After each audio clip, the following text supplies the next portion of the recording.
Okay, boomer friend, you know that either gender can cry for any number of reasons, but did you know that women's tear ducts are 60% larger than a male's?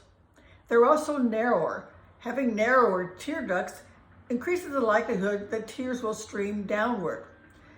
A man's tear ducts are wider, which causes the tears to pool and have a greater chance to be reabsorbed before they would ever stream down.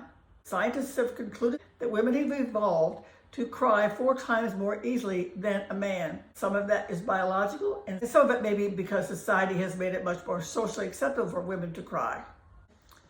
Women also have more prolactin in their system, which of course is involved with the mammary glands, but also in the development of tear glands. Men have much more testosterone than women do, and testosterone mitigates against the production of tears.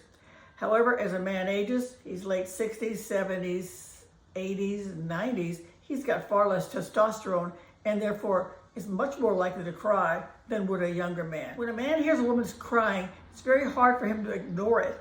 It ignites parts of her brain that just upset him. So I have an idea for men who are genetically programmed for the emotion then action predisposition, the men who want to fix something. Because hearing a crying woman often evokes strong feelings in a man, he wants to either fix the problem that's causing her to cry or at least to get away from the crying.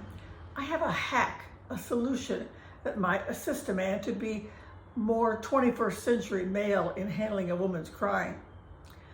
At the same time, using that fix-it mentality. Imagine, if you would, for a moment, a drain pipe. It needs to be fixed and it's clogged up. You're going to let that drain pipe drain.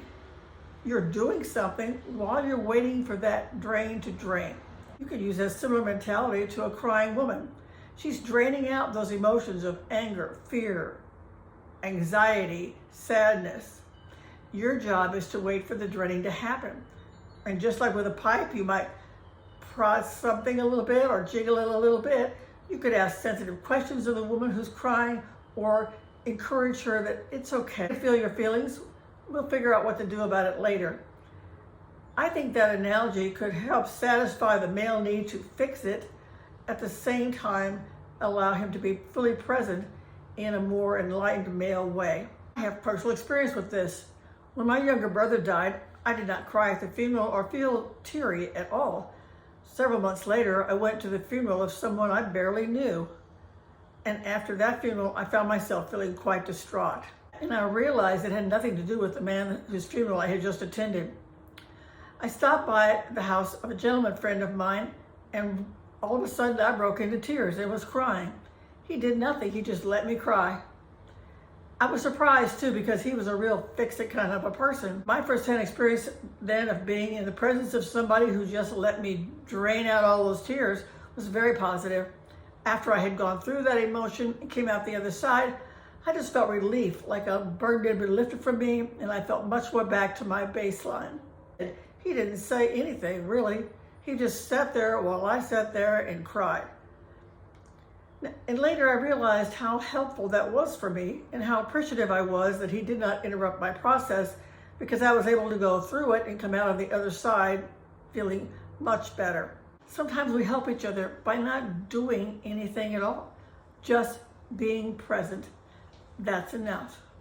Thank you for watching, and please check out other videos on my channel, OKBoomerfriend, for information and insights to assist you with aging and retirement.